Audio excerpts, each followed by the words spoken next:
শিল্পচর্চা সংস্কৃতি চর্চারই অংশ। আর যেহেতু শিল্পচর্চা সংস্কৃতি চর্চার অংশ, সেহেতু শিল্প উঠে আসে আমাদের জীবন থেকে। শিল্প আমাদের জীবনের প্রয়োজনীয়তা। শিল্প ছাড়া আমাদের জীবনের অস্তিত্ব নেই বললেই চলে। নমস্কার, সমাজ দর্পণে আপনাদের স্বাগত। সঙ্গে রয়েছে আমি শুভ্রস্মিতা। আর আজ আমরা আমাদের স্টুডিওতে আমন্ত্রিত অতিথি হিসেবে যাকে পেয়েছি, তিনি আমাদের রাজ্যের প্রবীণ চিত্রশিল্পী শ্রী জীবন কৃষ্ণ শীল। নমস্কার স্যার, যেতে ত্রিপুরা পর্দায়। আপনাকে নমস্কার। স্যার, প্রথমেই আপনার কাছে আপনার শিল্প জীবন সম্পর্কে একটু জানবো। মানে বেসিক্যালি আমার জন্ম এখানেই, আমাদের আদের বাড়ি বাংলাদেশের ব্রাহ্মণবাড়িয়া। তো এখানেই আমাদের জন্ম। তা অ্যাকচুয়ালি আমাদের প্রথম যে পারিবারিক যে ব্যাপার, সেই ব্যাপারে আমাদের বংশানুক্রমিক যে বাবা সেলুনে কাজ করতেন, সেখান থেকে ফিরে আসা। অ্যাকচুয়ালি আমি ফুটবল প্লেয়ার ছিলাম, আচ্ছা। ফুটবলের প্লেয়ার ছিলাম। তো আমি ওই ফুটবল প্লেয়ার হতে হতে তখন যে সুযোগ সুবিধাটা তো এত ছিল না। আমাদের সময় তো টিফিনই পাওয়া যেত না। ভালো খেললে ন্যাশনাল লেভেল যেত, এই যোগাযোগের ব্যবস্থার কারণে অনেক কিছুই ছিল না এখন যেটা খুব হাতের কাছে। তো আমি অ্যাকচুয়ালি করতে পারতাম, ওই যে ভালো লেটারিং করতে পারতাম। আচ্ছা। আমার পেন্টিংয়ে আসার মানে আর্টের দিকে ঝুঁক পড়ার কারণ হলো ভালো লেটারিং করতে পারতাম এবং বিভিন্ন বিয়েবাড়ির অনুষ্ঠানে আলপনা দেওয়া, মেকআপ করা, ওইভাবেই আমার সোর্সটা শুরু হয়। তারপরে পারিবারিক কারণে 4 বোন ছিল, আমরা 2 ভাই। বাবা সেলুনে কাজ করতেন, পারিবারিক দিক দিয়ে অবস্থাটা খুব বেশি সুবিধা ছিল না। তো তখন আস্তে আস্তে এইভাবে এগোতে 11-এ যখন আমি গান্ধী স্কুলে পড়ি, তখন মনে হলো যে এই পড়াশোনা করে আর লাভ নেই, আমি একটা অন্য জায়গা খুঁজি। তখন দেখলাম এই লেটারিং করলে বা কেউর বাড়িতে কাজ টাজ করে দিলে পয়সা পাওয়া যেত। তখন তো পয়সার গুরুত্বটা অনেক ভালো ছিল।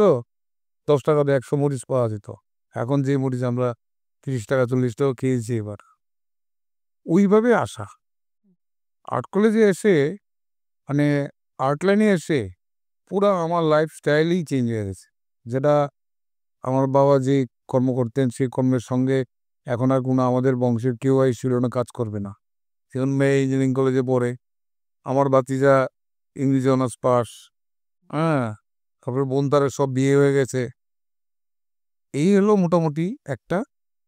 এখন আর্ট কলেজ শেষ, এখন ছবি আঁকার দিকে আছি এবং বাচ্চাদের বিভিন্ন অনুষ্ঠানে সবাই ডাকে, গেলে যাই, একটু কথা বলি, বিচার বিভাগও যাই, ছন্দনীলের প্রোগ্রামও প্রত্যেক বছর এটা একটা রুটিন যে ছন্দনীলের প্রোগ্রামে যেতেই হবে সকালবেলা। এইভাবেই আর্ট কলেজে আসা আর কি। চন্দনীলের প্রোগ্রামটা আসলে আমাদের জীবনের সাথে কিন্তু সাংঘাতিক চন্দনীলের প্রোগ্রামে সৌমেন্দ্র আমাকে ফোন করুক বা না করুক, আমি আর আমার একজন আছে হরেকৃষ্ণ পাল, আমরা দুইজন সবসময়ই চন্দনীলের প্রোগ্রামে আমরা সবসময় বিচারে হই বা না হই, এই যে বাচ্চাদের দেখা, প্রোগ্রাম করা, এটা ওই থেকেই শুরু। এটাই রবীন্দ্র জয়ন্তী সকালটা যদি ছন্দনীলে না যাওয়া হয়, মনে হয় যেন অসম্পূর্ণ জানি লাগে, মনে হয় একটা কিছু হারিয়ে গেছে এরকম। সাংঘাতিকভাবে জড়িয়ে ওই সকালটা আমাদের। এটাই। আচ্ছা, যেহেতু আপনি বাচ্চাদের কথা বলছিলেন, তো আপনার কাছে বাচ্চাদের সম্পর্কেই আমি কিছু বিষয় জানতে চাইবো। প্রথমে আপনার কাছে জানবো যে ভিজুয়াল আর্ট, ড্রয়িং, পেইন্টিং এগুলো বাচ্চার চিন্তা শক্তির বিকাশের ক্ষেত্রে কতটা সহায়তা করে? ভালো প্রশ্ন। চিন্তা শক্তির ক্ষেত্রে চিন্তা চেতনার মান, এটা মনোবৈজ্ঞানিক, দার্শনিক সবাই এই কথাটা বলে। বাচ্চাদেরকে যদি বিচরণ করতে না দেওয়া হয়, বাচ্চাদেরকে যদি খেলতে না দেওয়া হয়, বাচ্চাদেরকে যদি খুশি মনে জায়গা না দেওয়া হয়, তাহলে বাচ্চারা আর মনোবিকাশ হয় না।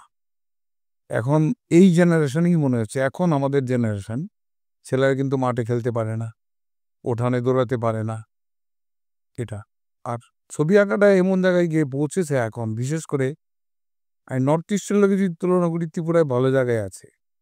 এখানের ছেলেমেয়েরা এত বেশি ট্যালেন্ট, পড়াশোনার চাপের মাঝখানেও ড্রয়িংটা লাগে। এদিকে আবার অভিভাবকেরও অভিনন্দন জানানো উচিত। ওরা বাচ্চাদেরকে বিভিন্নভাবে উৎসাহ দেন। টাকা হোক, পয়সা হোক, হ্যাঁ? বৃষ্টি বাদল যাই হোক, সবাইকে নিয়ে যাওয়া, টাইম মতো করা। এই করতে, করতে এই জায়গাটা এমন এক জায়গায় গিয়ে পৌঁছেছে, মানে যেটা মানে আমার দেখা। আমি তো সারা ভারতবর্ষ ঘুরেছি। আমি বাচ্চাদের ব্যাপারটা আমার কাছে আমি শেষ করতে পারি না যে ওরা কোথায় গিয়ে লাগবে একবার এমন মনে হয়। এবং ওদের যে সৃজনীর বহিঃপ্রকাশটা বৈজ্ঞানিকভাবেই বলুন বা কোনো অন্য একটা দৃষ্টিকোণ থেকে বলুন বা এই যে সামাজিক অপকর্মগুলি বলুন, ড্রয়িং করলে, ড্রামা করলে, নাচলে, গান গেলে কোনোদিনও সেই দিকে পাওয়া যাবে না। এটা তো একটা বিশাল জায়গা। এরা তাদের সৃজনীর প্রতিভাটাকে বিকাশ করার জন্য মা-বাবা যেখানে ভূমিকাটা নিচ্ছে খুব দারুণ। আমরা বিভিন্ন কম্পিটিশনে যাই দেখি মা-বাবারও ভূমিকা আছে এবং স্কুলগুলি এই কথার মধ্যে একটা কথা চলে আসে সঙ্গে। স্কুলগুলি কিভাবে গড়ে ওঠে? এটা ওই যে আমাদের আর্ট কলেজ যে একটা আছে ৪৯-৫০ বছর হতে চলল, হবে ৫০ বছর। ওখান থেকে ডিপ্লোমা ছিল আগে ১৯৭৫ 9 সেপ্টেম্বর রবীন্দ্রবনের বারিন্দা শুরু হয়েছিল। আর আজকে ২০২৪ লিচু বাগানে এখন এখান থেকে যে হারে ছাত্ররা বেরোচ্ছে, বিবিএ অনার্স, মাস্টার ডিগ্রি, ওরা কোথায় যাবে? ওরা তো আর চাকরি পাচ্ছে না। বা কোনো রাজ্যেই ভারতবর্ষের কোনো জায়গাতেই আর্টিস্টের অ্যাপয়েন্টমেন্ট দেওয়ার জন্য কোনো ব্যবস্থা শিক্ষা ব্যবস্থার মধ্যে নেই। কোনো এক সময় ছিল ক্রিয়েটিভ এক্সপ্রেশন, যে ওই যে ওয়ার্ক এডুকেশন কথাটা, এটা এখন বিলুপ্তির পথে। তদুপরিও কিছু জায়গায় লক্ষ্য করা গেছে, আগের সরকারও একটা চেষ্টা করেছিল যে অন্য কোনো সোর্সে ওদেরকে কোনো ব্যবস্থা করা যায় কিনা। এখন যেমন বিদ্যাজ্যোতি দিয়ে কিছু ছেলেরা করছে, যদিও এটা একটা নগণ্য মাত্র। ওনারা বলছেন যে এটা কোনো পয়সা না, এটা জাস্ট ওই জায়গাটা, ওই সোর্সগুলি বাচ্চাদেরকে ডেভেলপ করার জন্য ওদের ভূমিকাটা ভীষণ বড়। বিশেষ করে অভিভাবক মত দেন বলেই এভাবে গড়ে উঠছে আর কি। তো সেই বাচ্চারা যে কারণে পড়াশোনাটা করার দরকার, তাদের স্কুলে ড্রয়িংয়ের দরকার এবং তার মনের দিক দিয়েও তার মনটা খুব ভালো থাকবে। শুধু আর্টের ক্ষেত্রে বলছি না আমি, এখানে ড্রামা আছে, তবলা, নাচ, ডান্স সবগুলি মিলিয়েই ওদের সৃজনী প্রতিভার বিকাশ তো এমনি হবে না। অনেক সময় অনেকের বয়সে থাকে না, কিন্তু ট্যালেন্ট থাকে সে বেরোবে। একদম ট্যালেন্টকে চাপা দিয়ে রাখা যায় না, সত্যি। আপনি বলছিলেন যে গার্ডিয়ানরাও আজকাল বেশ আগ্রহ দেখাচ্ছে। আমরা অনেক গার্ডিয়ান আমরা কিন্তু মনে করি যে ড্রয়িংটা শেখাবো বাচ্চাকে কারণ পড়াশোনার ক্ষেত্রেও ড্রয়িংটা প্রয়োজন। এই ভেবেও কিন্তু আ আমরা বাচ্চাদেরকে উৎসাহিত করি। তো এই যে বাচ্চাদেরকে উৎসাহ দানটা যে মানে অভিভাবক, অভিভাবিকা বা শিক্ষক কিভাবে একটা বাচ্চাকে এক্ষেত্রে উৎসাহিত করতে পারেন? একদম ইজি। যেমন একটা লার্নিং প্রসেস তো ওরা করছেই। হুম। যে এই সাধারণ জীবনযাত্রার মান থেকে সরে এসো সবাই। রিস্কাওয়ালা থেকে যারা একদম ৫ তলা বাড়িওয়ালার অভিভাবক গার্জেনরাও তারাও চেষ্টা করে যে ছেলেটা স্কুলে যাক। ছেলেটা স্কুলে গেলে ভালো হবে, একটু ড্রয়িং করলে ভালো হবে, একটু নাচলে ভালো হবে। আবার কোথাও ক্যারাটেও আছে। হ্যাঁ, ক্যারাটে, ব্যাডমিন্টন হ্যাঁ। সবগুলোকে বাদ দেওয়া যাবে না। হুম, এটা ক্রিয়েটিভের মধ্যেই পড়ে। হুম। তো অভিভাবকের ভূমিকাটা তো বিশাল। কারণ ওরা যদি ধাক্কা মেরে না দেয়, ওরা বেরোবে না তো। আর বিশেষ করে সবচেয়ে বড় ক্ষতিকারক হচ্ছে মোবাইলটা। মোবাইল ছেলেদেরকে যেভাবে করছে, বাড়ির সবাই আলাদা মোবাইল নিয়ে বসে গল্প করছে। ছেলেটার যে একটা তার একটা আলাদা জগৎ আছে, এটা কিন্তু ওকে করতে দিচ্ছে না। এটা আমার কাছে ভীষণই ভীষণ না, সমাজের জন্য লজ্জা। একটা ছোট্ট উদাহরণ, কারণ আমরা যে গুটি পায়ে আর মতো শিখছি না। শুধু ড্রয়িং করলাম, বাড়ি চলে গেলে হলো না। দেখবেন আগরতলা শহরে ম্যাক্সিমাম ড্রেনের পার বড় বিল্ডিং এর সামনে ডাস্টবিন স্তূপাকৃত। এটা কিন্তু একটা মারাত্মকভাবে সংক্রামক অবস্থা গিয়ে দাঁড়াবে একসময়। আমার মনে হয় শুধু ড্রয়িং না, শুধু নাচ না, বাচ্চাদেরকে এটাও বলা উচিত, please taken it the outside in dustbin. এ কথাটা বলা উচিত যে বাবা তুমি এটা করো। হুম। এটা কি সৃজনী না? এটাও তো তার প্রতিভার বিকাশ হবে। তো সেই দিক দিয়ে গার্জেনরা তো অবশ্যই চাইছে যে পড়াশোনার ফাঁকে একটু ড্রয়িং, একটু নাচ করলে ভালো হবে। আগরতলা তো অভিভাবকরা যেভাবে নামে, আমি ভারতবর্ষে অন্য কোথাও দেখিনি। কলকাতায় দেখেছি, বিড়াল প্রাণী যেটাতে হয়। এটাতে বিশাল আকারে কয়েক হাজার হয়। আর আমাদের এখানে চন্দনিকের বড় প্রোগ্রামটা। তারপর অনেকে বিভিন্ন ছোটাছুটি প্রোগ্রাম করছে। হিস্ট্রি গার্জিয়ানরা হেল্প করে বলেই ওই কাজটা হচ্ছে। তো এটা তো সমাজের খুব ভালো কাজে লাগবে। সে তো আর গুন্ডা ছেলে হবে না। সে রাস্তাতে হেঁটে গেলে বোঝা যাবে যে ছেলেটা ভালো, ছেলেটা ভদ্র। এটাই তো আমরা চাইছি। এটা করছে অভিভাবকরা অবশ্যই করছে। না করলে এত বড় বড় প্রোগ্রামগুলি বা আমাদের ছেলেমেয়েরা যারা কলেজ থেকে বেরিয়েছে তারা তো বেঁচে আছে তো কি দুমুঠো খেয়ে তো বেঁচে আছে। এটাই এবং জাতীয় এবং আন্তর্জাতিক স্তরেও কিন্তু আমাদের রাজ্যের ছেলেমেয়েরা বেশ ভালো ফলাফল ভালো করতে করছে। পারি। সিসিআরটি, হুম। সিসিআরটি তারপরে আরেকটা নাম বলতে পারছি না, ভুলে গেছি। এই বিভিন্ন কতগুলি সরকার আছে। ভারত সরকারের সংস্কৃতি মন্ত্রণালয়ের উদ্যোগে এই ধরনের প্রোগ্রাম আমার ছেলেরা তো প্রত্যেক বছরে ১-২ জন ব্যাচে থাকে। আর এখানে একটা আছে নেপকো। নেপকোটার মধ্যে দ্বিমত আছে অনেক জায়গায়। কারণ বারে একই রকম হতে থাকে। এটা অনেকে বলে থাকেন যে একটু চেঞ্জিং হোক। আমরা বলি না, হুম, হুম। বারে ওই ছেলেটাকে দিচ্ছ, হুম। অন্য ছেলেকে দাও। পরিবর্তন। এইরকম। কিন্তু আমাদের ছেলেরা করছে, ভালো করছে। ন্যাশনাল লেভেলে আমি তো বললাম বাল্যভবন থেকে ধরে যা আছে, এখানে ড্রামা, তারপরে এই যে এটা কি বলে পুতুল নাচ। পুতুল নাচে কিন্তু ত্রিপুরার একটা নাম আছে। তো কাজে আপনি ফেলে দিতে পারবেন না। এটা একটা ভালো জায়গা। আমি বলছি সরকারিভাবে এটাকে যদি ধরা হয় বা ধরা হয় মিন্স ওটা যদি ভালো করে ধরে, এখানে যদি সরকারিভাবে স্কুলটা করা হয়, তাহলে কিন্তু আরো সুন্দর হতে পারে। একটা অ্যাপয়েন্টেড হবে কলেজের ছেলেগুলো, হুম। আরেকটা এখানে নিজস্ব একটা হবে, টাকাগুলি এখানে থাকবে। এটা একটা ভালো জায়গা তৈরি হতে পারে। এটা ভবিষ্যৎ বলবে হবে কি হবে না। কিন্তু আমার মনে হয় যে ওই জায়গাটা ওইভাবে করা উচিত। আ একটা বাচ্চা যখন আঁকা শুরু করবে মোটামুটি মানে কত বছর বয়স থেকে তার শিক্ষা এটা একেকখানা নয় একেক রকম হয়। আমরা যখন পড়তাম আঁকাবুকিতে তখন সত্যেনবাবু, বিমল স্যার, বিমল কর, বিপুল স্যার, তখন স্যার দেখলাম ৩ বছরের হলেই কত। এখন আমরা 2.5 মানে ২.৫ বছর হলেও হয়। থাকে? আর বিদেশেও এরকম। বিদেশে কিছুদিন আগে দেখলাম একটা ছেলে, এটা আমেরিকার খুব সম্ভবত লস এঞ্জেলসের। অনলি ৩ একদম ৩ বছর থেকে অল্প একটু কম। বড় ব্রাশ নিয়ে বড় ক্যানভাসের মধ্যে এঁকে সেই ছবি ৳২০,০০,০০০ এবং যে গ্যালারিতে পৃথিবী বিখ্যাত শিল্পীদের ছবি ওইখানে ওর ছবি ঝোলানো হয়েছে। মানে আউটবাস্টি যাকে বলে আরকি। এখন আমাদের এখানে আমরা তো এই সুযোগগুলি পাচ্ছি না।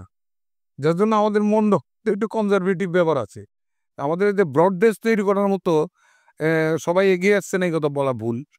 করছে। সবাই আস্তে, আস্তে প্রোগ্রাম করার চেষ্টা করছে।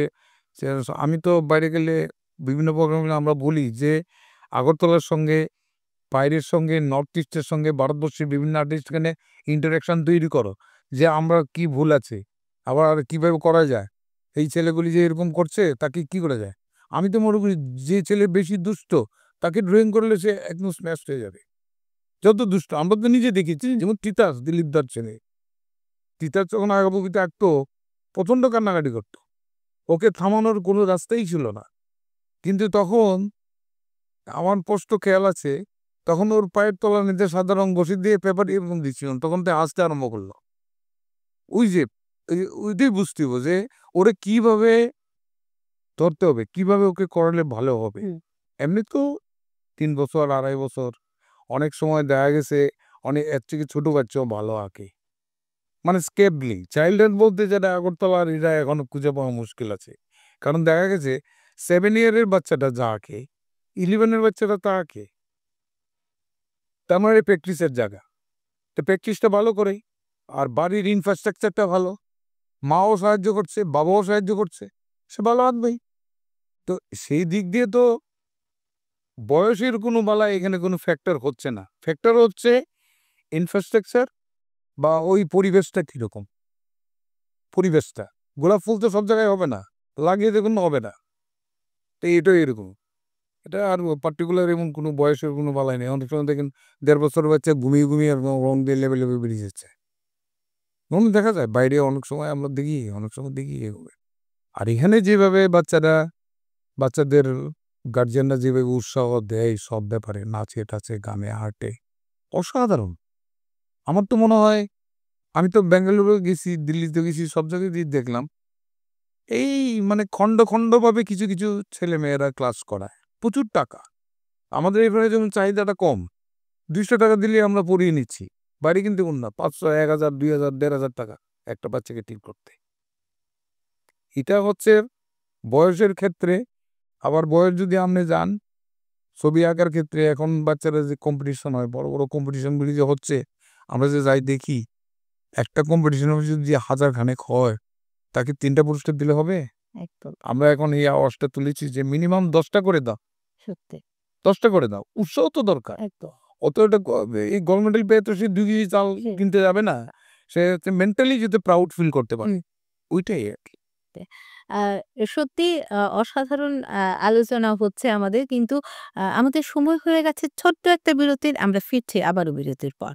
মশলা হাতে নয় চামচে তুলুন। লংতরাই গুঁড়ো মশলার প্রতিটি 250 গ্রাম প্যাকেটের সাথে 1টি চামচ ফ্রি। লংতরাই গুঁড়ো মশলা, রান্নায় তোমাকে চাই। শেফদের পছন্দ সিস্টার মশলা, যা মডার্ন টেকনোলজি এবং স্বাস্থ্যসম্মত। সিস্টার, নিশ্চিন্তের প্রতীক। শোনো শোনো ভোজন রসিক, শোনো মন দিয়া, ঝাঁঝের স্বাদে রান্না করো লং তরাই দিয়া। ইলিশ সর্ষে পোস্ত বাটা যেমন ইচ্ছে নাও, মালাই চিংড়ি মাংস কষা চেটে পুটে খাও, আহা চেটে পুটে খাও, আহা চেটে পুটে খাও। লং তরাই কাচ্চি ঘানির সর্ষে তেলে টেস্ট, যে খাবে সেই বলবে লং তরাই বেশ। লং তরাই সর্ষের তেল, ঝাঁঝে স্বাদে তোমাকে চাই। আহা লং তরাই বেশ, আহা লং তরাই বেশ।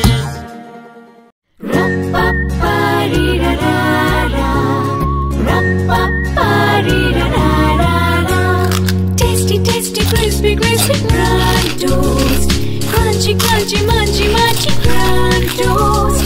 Everybody likes to snack on Grandos. Prantos, the taste of the world. আমরা আবারও ফিরে এলাম বিরতির পর। স্যার, এবার আপনার কাছে জানবো যে অনেক ক্ষেত্রেই আমরা দেখি যে আ শিক্ষক হোক বা মাতা-পিতা হোক, বাচ্চাকে একটা ছবি এঁকে দিচ্ছে। বাচ্চাটা সেইটাকে ধরেই প্র্যাকটিস করছে, শিখছে। তো এতে করে কি বাচ্চার ভেতরের যে প্রতিভাটা রয়েছে, তার বিকাশ সম্ভব? শিক্ষা পদ্ধতিটা আসলে কিরকম হওয়া উচিত? অ্যাকচুয়ালি ঠিকই আছে। মানে একে দেওয়াটা তো এটা যেমন একটা ক্ষতিকারক দিক। আবার অনেক অনেক বাচ্চা আছে একে দিলে সে খুশি হয় যে একে দিচ্ছে, এতে করে গার্জেনও খুশি হয় বা আমার ছেলেটা ভালো এঁকেছে। কিন্তু এটাকে যদি সায়েন্টিফিক্যালি আমরা ক্লাসিফিকেশন করি, বৈজ্ঞানিক দৃষ্টিভঙ্গির খাতিরে বা মনোবিজ্ঞান দৃষ্টিভঙ্গিতে, এটা অন্যায়। মানে ওর বাচ্চার ছবির মধ্যে হাত দেওয়া অন্যায়, একদম না। কারণ ও রেটটাকে যেভাবে লাগাতে চাইবে, আমার বয়সের সঙ্গে কিন্তু ওর মিলবে না। আমার ম্যাচুরিটি ব্রেইন ওর ইমেচিউর ব্রেইন কাজ করবে না। তাইলে ওকে কি করলাম? এক্সট্রা পাকালাম, জোর করে পাকালাম, এ কিন্তু যে কোনো সময় ভেঙে পড়ে যেতে পারে। আর্টের জায়গাটা, সঙ্গীতের জায়গাটা স্লোলি মুভ। কেন কি করে বললাম? সারেগামা গাইতে গেলে যে কতগুলি পথ দাঁড়িয়ে শুয়ে যায় তুই, আর্টের কিন্তু সেম। এবং সবাই আর্ট সম্পর্কে যে বলে আর কি শুনি আমরা বিভিন্ন প্রোগ্রামে গেলে, আর্ট ফাট করে কি হবে এসব ফালতু। কিন্তু ওই গার্জেনটাই আবার ওনাকে আর্টের স্কুলে নিয়ে যায়, বিভিন্ন প্রোগ্রামে নিয়ে টিয়ে যায়, নাচে টান্সে নিয়ে টিয়ে যায়। কিন্তু ওর প্রতিভাটা কি একবার যাচাই করা হয়? করে না তো। পরীক্ষার সময় তো তারা অন্যভাবে ইনভলভ করা হয়। এখন রেখে দাও, পরে করবে, তোমার স্যারকে আমি ফোন করে বলবো, স্যার এসে করিয়ে দিবে। আসল কথা হচ্ছে, আমার মনে হয় টাচ করাটা দরকার যদি সে ম্যাচিউরড ব্রেইন হয়। ম্যাচিউরড ব্রেইন বলতে কি বুঝি আমরা? আমরা 3+ না, 2+ না, 6+ না, মিনিমাম 10+, 12+। এই যুগে, এই জেনারেশনে 10+ ছেলেমেয়েরা অনেক, ঠিক না? নাইলে ওই যে বাংলাদেশের ছেলেটা কি রাশিদের প্রফেসর যে অল্প বয়সে পাইল, 9 বছরে না 10 বছরে, ওর মতো আইকিউ তো সবাই হবে না। তো সেই জায়গায় বাচ্চাদেরকে মনোবৈজ্ঞানিক দৃষ্টিভঙ্গিতে যদি করানো হয়, তাহলে don't touch this pictures. Otherwise অবশ্যই মুখে বলে দেওয়া, মুখে বলে ওকে এখানে লাল দেবে না, এখানে গ্রিন দেবে, এখানে গ্রিন। গার্জিয়ান তো জানলা দিয়ে কম্পিটিশন বলে দেয়, এই তোকে না বলছি এটাতে ব্রাউন দিতে, তুই কেন লালটা দিলি? ইন্টারফেয়ার করা হচ্ছে। এই ইন্টারফেয়ার কারণেও আরো বাচ্চাদের বিভিন্ন প্রবলেম হয়।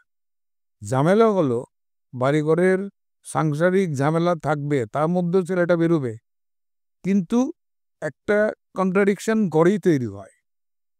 কেন তৈরি হয়? বাবা বলবে যাবি, মা বলবে যাবে না।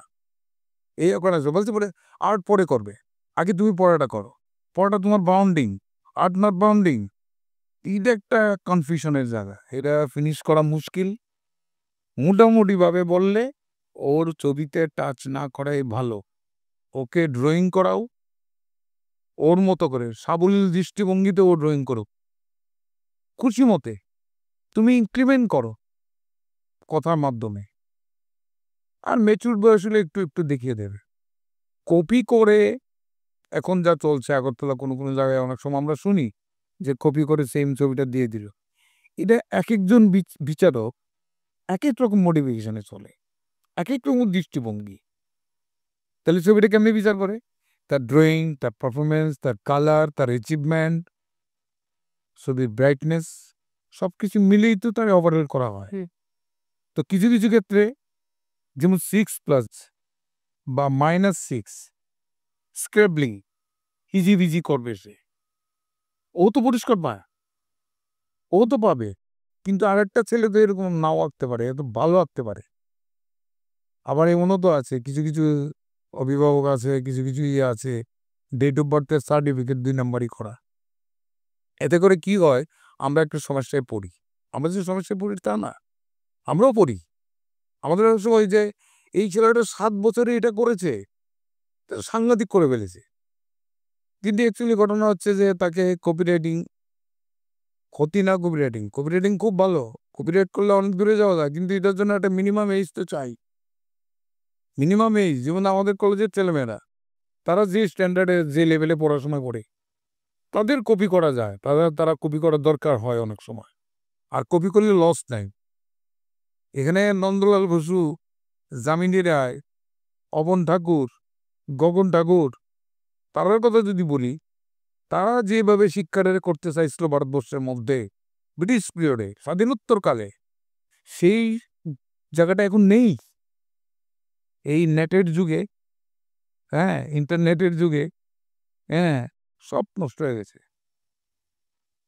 শিক্ষা ব্যবস্থার মধ্যে দেখবেন আপনি এডুকেশন কিভাবে চলবে তার যে পলিসি দেখবেন ভুলে পড়া। যার জন্য স্কুলগুলিতে, কলেজগুলিতে এই ধরনের বিভিন্ন ধরনের প্রবলেম সাফার করতে হয়। গার্জিয়ানরা বলে টিচার ভালো না, টিচার বলে ছাত্র ভালো না। এখন সবাই বলে যে ছেলে মেয়ে এগুলি জানি কেমন হয়ে গেছে। এটা তো ওদের দোষ নাই, structural problem, family structure, political structure, সবগুলি আছে তো। হিউম্যানিটি কোটা মা বাবার আছে, দেখবেন না বাচ্চারা যাচ্ছে আর বাইরে তুতু বলাইতেছে মেলটেস্তার মধ্যে। এটা দিস ইজ দ্য ফ্যাক্ট। তো যাক, বেশি দূরে চলে যাচ্ছি। বাচ্চাদেরকে টাচ করতে হলে সেই সমাজদার লুক হতে হবে, একদম বুঝে শুনে তাকে টাচটা করা।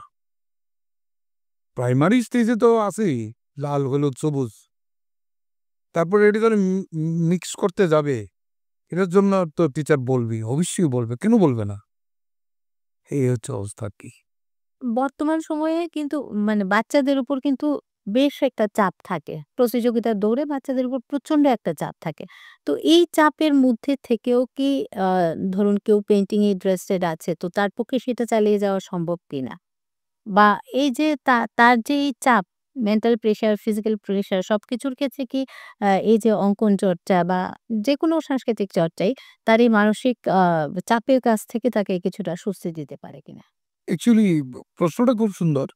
অ্যাকচুয়ালি ইচ্ছা শক্তি সবচেয়ে বড় জিনিস।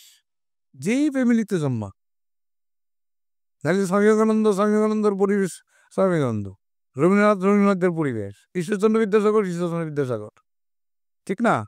মাইকেল জ্যাকসনই। এটা not, climate is not favourable. এটা ফেভার করবো তার ইচ্ছা শক্তির উপর, যে আমি করবো এটা, আমি এটা করবোই, করলে সে পারবে না এমন ব্যাপার না। আর একটা তো ফ্যামিলিগত একটা চাপ, অর্থনৈতিক একটা চাপ, এটাতে আছেই, এটা তো লেগেই থাকবে। আর এখন যে পরিস্থিতি, এই পরিস্থিতিতে ছেলে-মহিলাদের সবাইকে, ছেলে-মেয়েদেরকে সবাইকে ধরে, ধরে মুখ বড় করানো উচিত। ধরে, ধরে বলতে আমি বলছি একদম মেপে, এটা করো, এটা করো না। এটা কিন্তু একটা বাধ্যবাধকতার জায়গা। ওই যে বললাম যে স্কুলে যাবে, তখন বলবে আর্ট ছেড়ে দাও। এটা আরকি। এটা পরিবেশে অনেক সময় কভার করে, অনেক সময় করে না। ইচ্ছা শক্তিটাই এনে সবচেয়ে বড় জিনিস। এটা আমার দিয়ে আমি কইতাছি। আমি যে লেভেলে, যে পরিবেশ থেকে আমি আইছি, আমি তো ভাবতেই পারতাম না। আমি এত টাকা কামাবো, আমি নিজে বিল্ডিং বানাবো, হ্যাঁ? আমি বিয়ে-শাদী করবো, আমি ভাবতেই পারতাম না। আমি তো করছি। আর এখনো তো আঁকার মধ্যে লেগে থাকি। ভাবি একটু এরকম করা উচিত। আমার কি ভুল হয় না? ভুল তো আমারও হচ্ছে। আমি একটা নতুন মিডিয়া নিয়ে কাজ করছি। হচ্ছে না। I will try. আমি তো চেষ্টা করছি। তো এইটা ফ্যামিলিগত একটা ব্যাপার থাকে।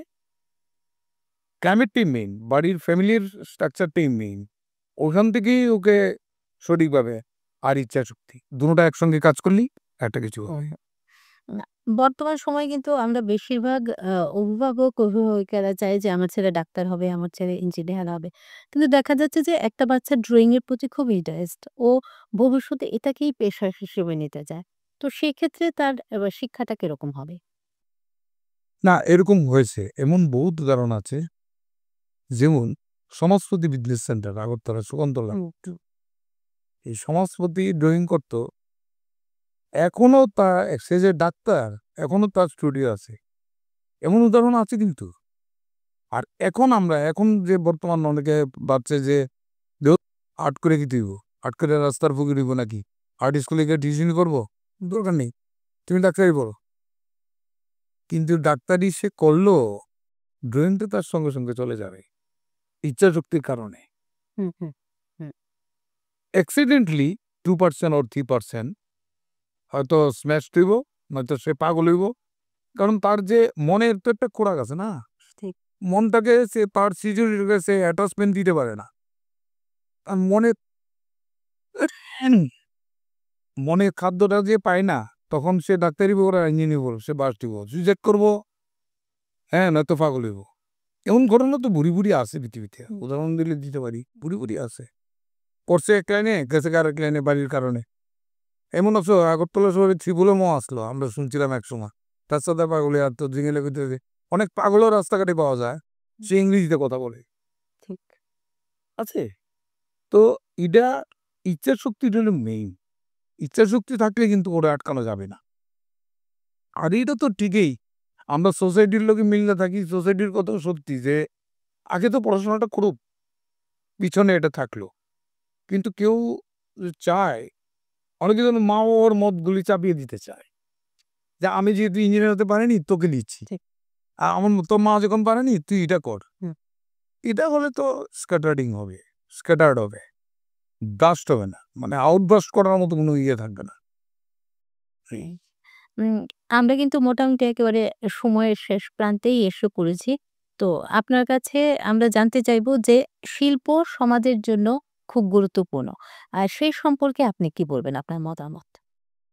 এটা তো এই এই সমস্ত কথার মধ্যেই বারে একই কথাই বলছিলাম আমি। শিল্প তো গুরুত্বপূর্ণ ঠিকই আছে। কিন্তু আমি বলবো যার দ্বারা চালিত রাজ্য, যারা ভোট দেন, যারা ভোটদাতা, সব সাধারণ মানুষ ভোট দেয় বেশিরভাগ, সাধারণ মানুষ। আমরা যারা মাতব্বরি করি বিধানসভাতে বসে বা পার্লামেন্টে বসে, এই যে শিল্প সংস্কৃতির জন্য পার্টটা কতটি? অনলি 2%। মানে এডুকেশনের সঙ্গে জড়িত না। ও একজন দেখা হলে বলে, "ও বাহ! তুমি আর্টিস্ট, বাহ! ভালো সুন্দর।" কিন্তু একদম সিস্টেমের মধ্যে, কারিকুলামের মধ্যে কিন্তু ড্রয়িংটা রাখা উচিত আমি মনে করি। কারিকুলামের মধ্যে। সুন্দরটা কোত্থেকে আসবে? সুন্দর কারা তৈরি করবে?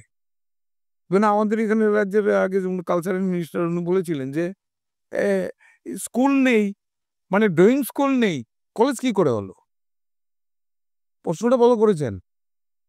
কিন্তু মুশকিল হচ্ছে যে এই যে এই সৃষ্টিটা কোত্থেকে হইব?